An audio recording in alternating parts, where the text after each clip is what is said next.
তুমি আসবে বলে তুমি আসবে বলে আমি সেজেছিলাম, আয়নার সামনে দাঁড়িয়ে নিজেকে নয় তোমাকেই খুঁজছিলাম।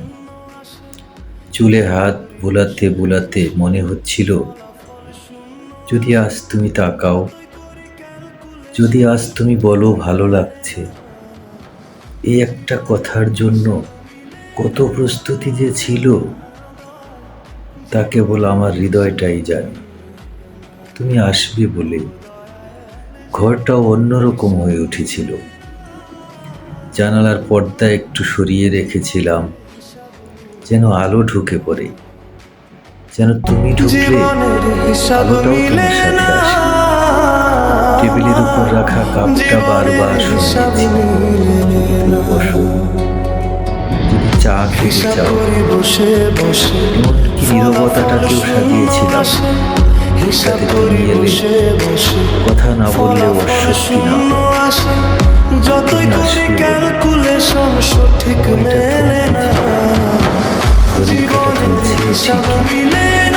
কিন্তু আমার বুকের ভেতর সময় দাঁড়িয়েছিল অপেক্ষায়। প্রতিটা শব্দে, প্রতিটা পায়ের আওয়াজে মনে হচ্ছিল, এই তো তুমি। হৃদয়টা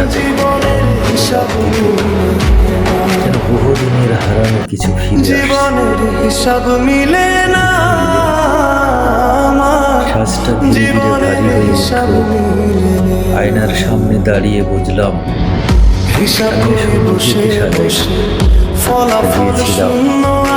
আমার অপেক্ষা। ঘরটা হঠাৎ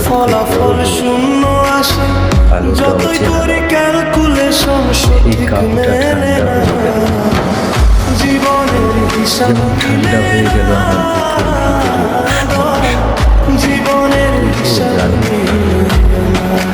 আজও যদি কেউ জিজ্ঞেস করে আমি কেন এমন করে সেজেছিলাম, আমি একটাই উত্তর দেব,